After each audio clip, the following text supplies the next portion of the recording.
Carol, take a Yes. All right, we're going to go ahead and get started here. I got 3:30 on my clock.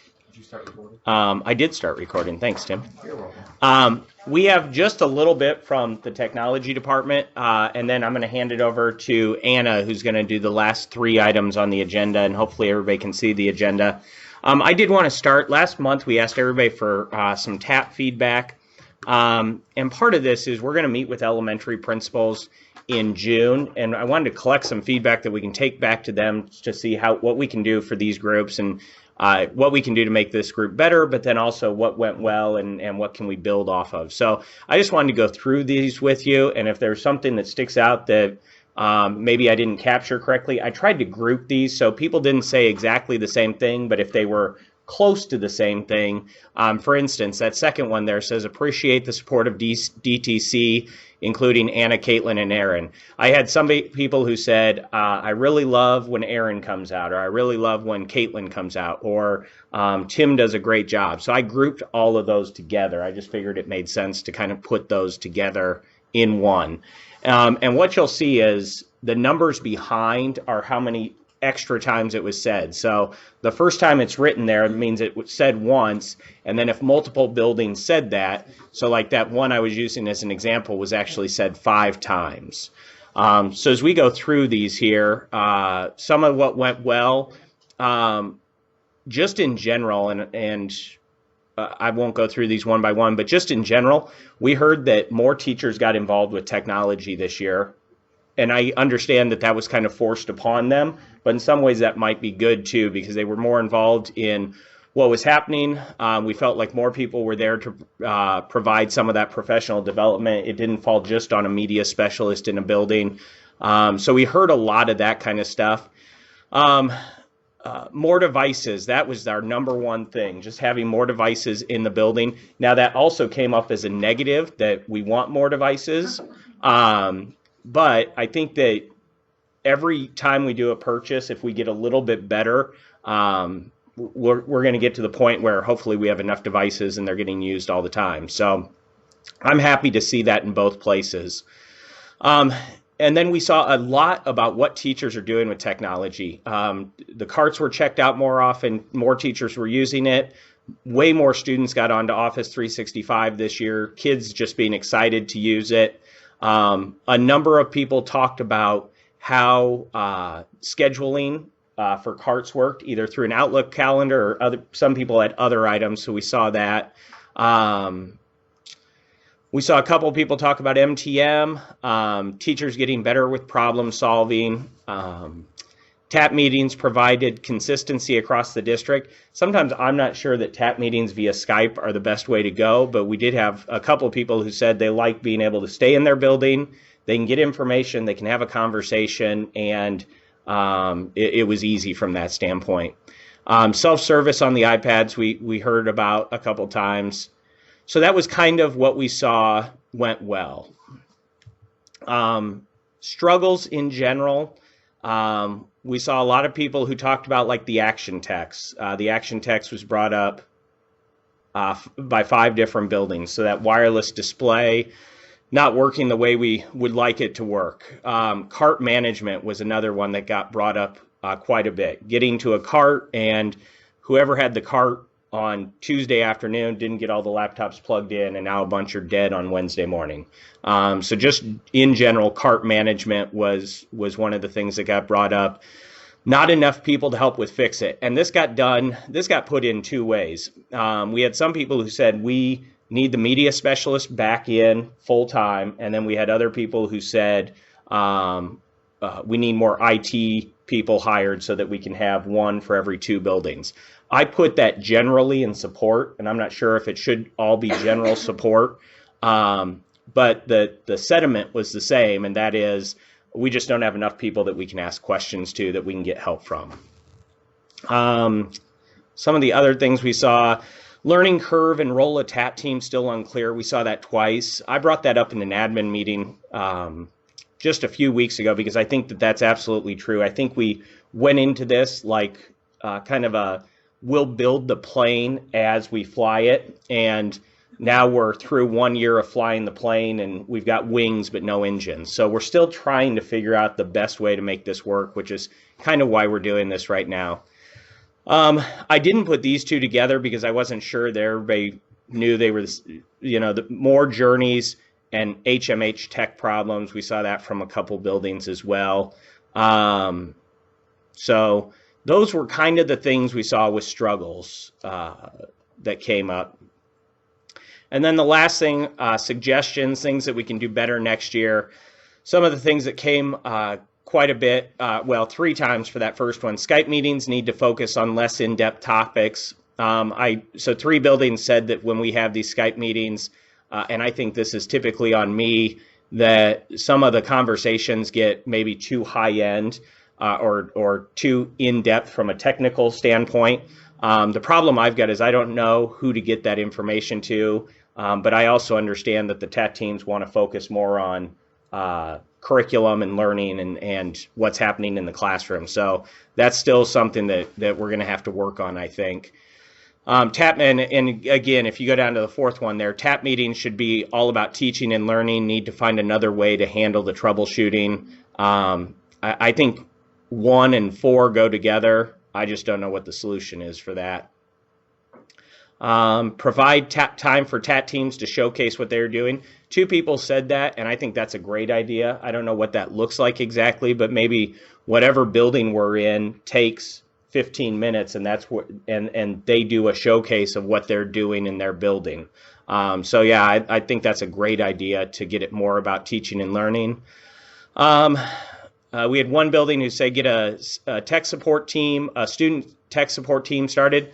I think we've had great luck with buildings who have done that, but not every building has done that yet. New teachers, how do we get them caught up? More Office 365 training. So we saw a few things that were just training in general. And again, that's something we're going to have a conversation about because I don't know the fix for that. There's just not enough time. I would love to have some boot camps where every teacher goes to different sessions and we do that kind of stuff. Finding the time to do that is the tough part. So any takeaways from this list? And I'm going to go back to the chat and see if there are any on there as well. We did have somebody who said, yeah, fewer problems with NISA this year. Yeah, I will say from a technology department standpoint, I feel like we got off to a rough start with MAP at the beginning of the year, not having that updated driver from Dell on those new computers. I will give all the credit to Tim and the techs that work under him. They updated every single NIC driver on every single student machine over winter break. And I think that made a huge difference, MAP testing in January, and then also with NISA testing. So I think things went better, much better the second half of the year once we got that updated driver from Dell. I wish we didn't have to start the way we started, but I think things went a lot better because of that. So any other thoughts?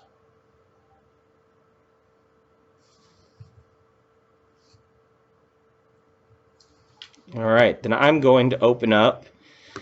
Anna put a PowerPoint in here, and I'm going to go ahead and open this up.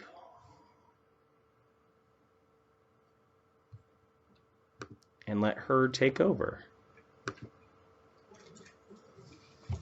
And then, do we have Caitlin unmuted because she's going to join in? Oh, yes. I thought I was going to do that. Never mind.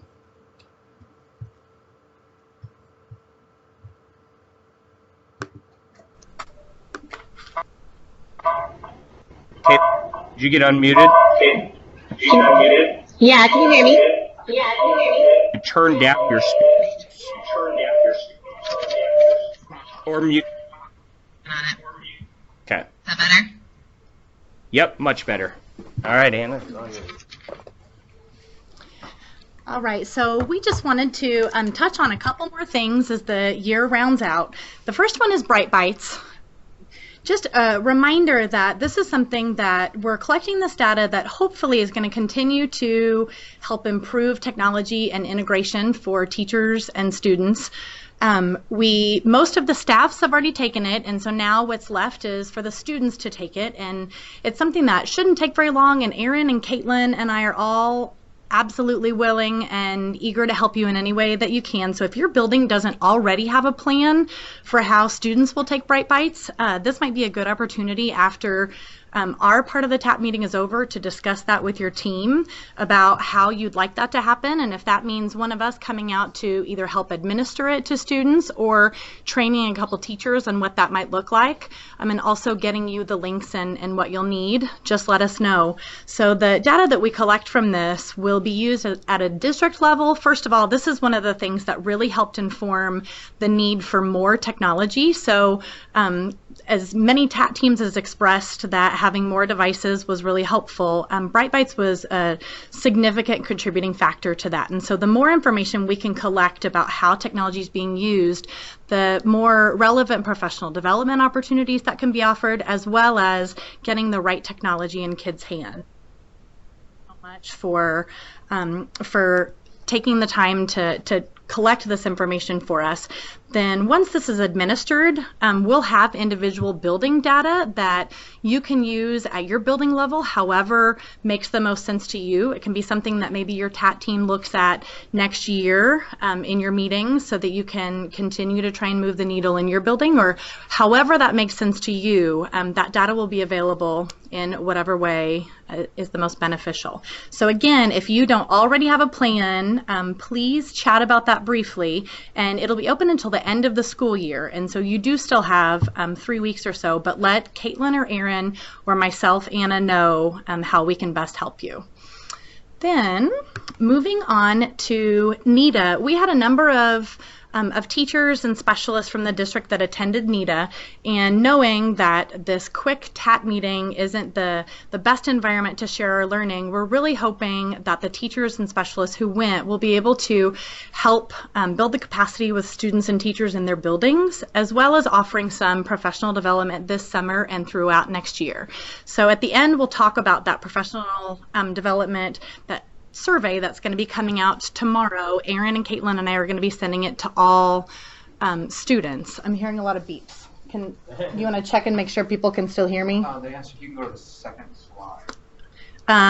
On the second slide, do they want the first slide again? An update on Yeah. Oh, I wonder if yeah, it's... click over on the second I wonder slide if it's again. stuck. Let me see something. Yep.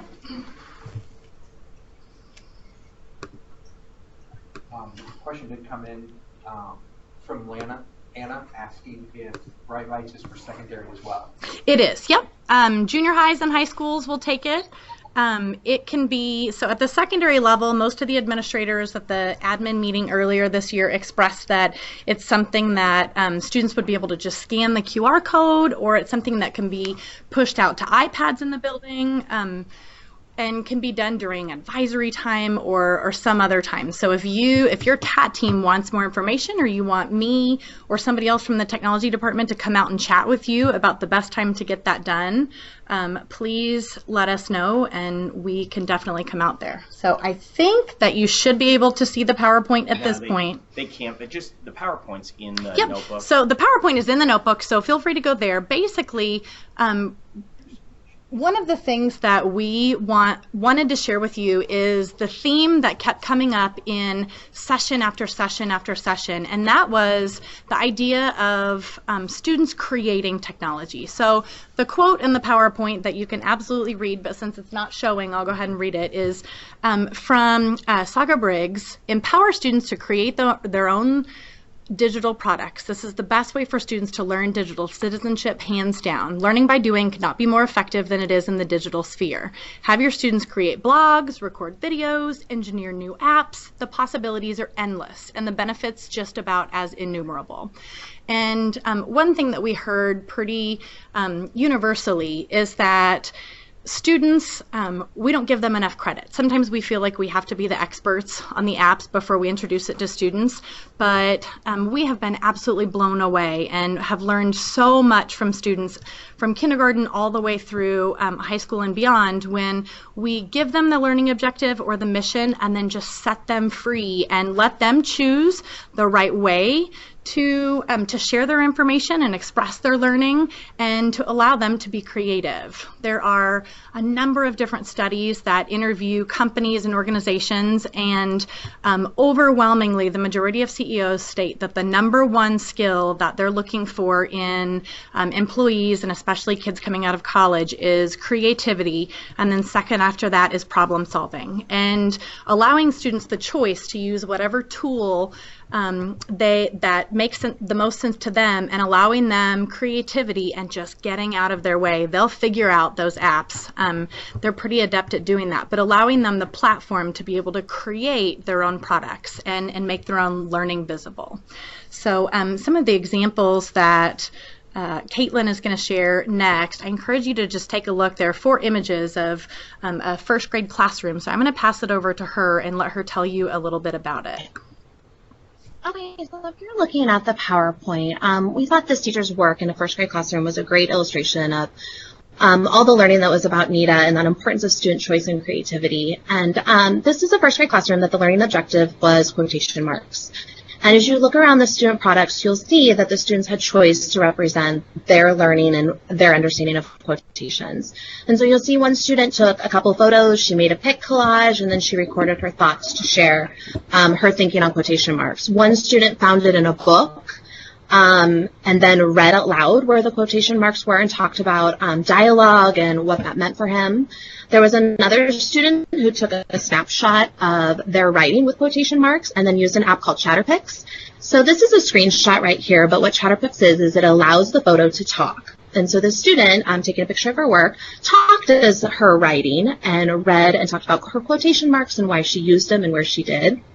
And then on the 4th example, you'll see a student who found them in a book and then used the book as an example to talk about where the quotations were, why that was important in the text, and what to know. So clearly looking at all these examples, you can see these first graders really do understand quotations, but they were given the choice to represent their understanding in a way that made sense for them. And in the process, looking at these kids' examples, they were incredibly engaged with learning quotations and showcasing their learning and everything else. So going to the 4th slide, there was so many amazing sessions in NETA, and Anna and I had a really hard time picking out what tools to share with you guys, and we thought that this might be the most important piece, is that every session almost at NETA has a handout attached to it. So teachers shared their PowerPoints, their student work, everything else, and you'll see that there's a QR code there that you can scan it and look through yourself, or you can also click on the link. So if there's a topic that interests you, like Seesaw, there's so many great sessions on Seesaw, or different things to do with technology and math. I really suggest that if you're looking to learn or grow in ways of using technology, that would be a great resource just to look at some of the sessions that were offered and possibly look at handouts to see how that can help. Going off of Bill's TAT feedback, we are going to have some summer professional development, and I'll let Anna talk about that on the last slide. Awesome. Thanks, Caitlin. So thanks to Ms. Von Doren's first graders for letting us share some of their examples and their thinking. Lastly, so we had a number of specialists and teachers attend NETA, and we really would love to share some of our findings with you at the building level, but also this summer. So if you want to mark your calendars, what we've heard in years past is that the best time for technology professional development is kind of the second half of the summer, once your brains have refreshed and you're gearing up ready for next year. And so we definitely have these dates blocked off at central office for July 25th and 27th, as well as August 1st and August 3rd. But we are going to be sending out a survey to all teachers in the district tomorrow that's going to ask a variety of different things that you might be interested in learning about. And I encourage you, it's not going to commit you to any particular sessions, but we just want to make sure that we craft sessions that are relevant to you and the kinds of things you'd like to know more about. And so when you have a second, fill that out, and you might even talk about it as a TAT team once we go offline, to think about, is there something that maybe your TAT team in particular would like to learn about, so that you can start with one thing and do it really well. We know that a lot of schools have really kind of gone all in on Seesaw to capture student learning, make learning visible, but also engage parents. And so if that if there's a particular tool or strategy that your TAT team wants to take a deeper dive into so that you can, it can be the train the trainer so that you can be experts and instructional leaders in your buildings, then we can do that. Or if it's something that you just want to attend this summer, let us know.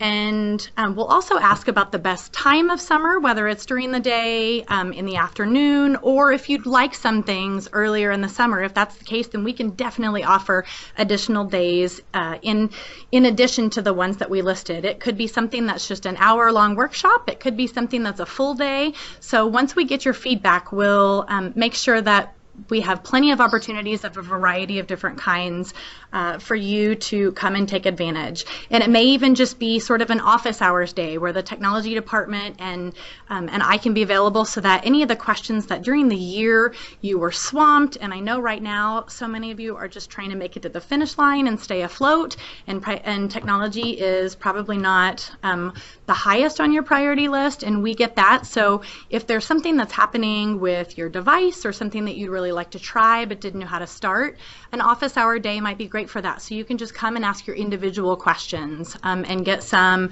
one-on-one either help or coaching to figure out the best next direction. So keep an eye out for that survey, and even if you're not sure of your availability, helping us understand what topics would be most helpful and most relevant to you would be wonderful. So we'll have, and once we get that feedback and craft those sessions, we'll send a final calendar out with the times and dates and locations for each of those, and then you can register and sign up at that point. So were there any general questions? We did have a question come in about can they share those dates with staff in their building? Oh, absolutely. Yes, those 4 are definitely set. And hopefully we have a flood of surveys come back with things that people want to learn, and we can definitely create some additional ones earlier in the summer or more in the middle of the summer. So we'll take a look at that. So yes, absolutely share those dates with your staff. So I know some of you are planners and your schedules are filling up really quickly, but if you want to get those or at least a couple of those blocked off. Any other questions? What are the dates again? Oh, I'm sorry. I keep assuming that you're looking at my screen. July 25th and 27th, and then August 1st and August 3rd. So those are Tuesdays and Thursdays. We figured that sort of in the middle of the week was a little bit better for you in case you take some weekend vacations. And then... That was it? Yeah. One of the questions in here was, what is a vacation? So awesome. Well, this is the last TAT meeting for the year. Well, a huge thank you to all the work that you have put in. I know that our roles were sort of ambiguous this year, and seeing so much more technology being used and our kids really moving miles forward is a huge part attributed to the work that you've done and setting that tone in your buildings. And we just really appreciate you serving on these TAT teams, and are really looking forward to ideas for next year and how you can be better supported so that you can support your buildings in the same light. So I'll let Bill go ahead and wrap up, but if you have any other questions about Bright Bites, NETA, or summer professional development, please don't hesitate to reach out, and we'll help you in every way that we can.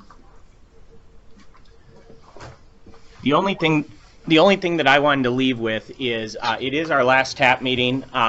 That TAP feedback, the positive notes that we got in there make me feel like we're heading in the right direction. And I kind of needed that this second semester. It really helped fill my bucket to see that people are using technology. But with that being said, I also know that a big reason that that's happening is because of the work Anna has done. And I'm sure everybody has heard at this point, but Anna is leaving at the end of this year, and so we are very sad about that because she has done amazing things. So we're going to give her a round of applause over here, and I invite everybody else to give a round of applause at their buildings as well.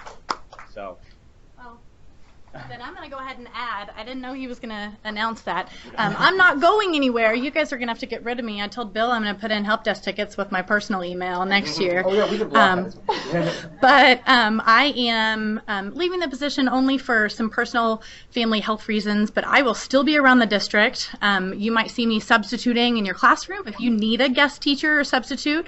please get a hold of me. Or if there's something that I can do to just volunteer in your classroom, whether it's with a STEM club, a technology club, or just help you co-teach something, please reach out, and I would love to stay as connected as I can to you and to kids. So, and appreciate the open arms that you all have had welcoming me to the district, and look forward to continuing to work with you just in a different capacity. We're just loving it. So, all right, anything else? Nope, that should be it. All right, well, have a wonderful rest of the year, and we'll talk to you guys soon. Thanks so much.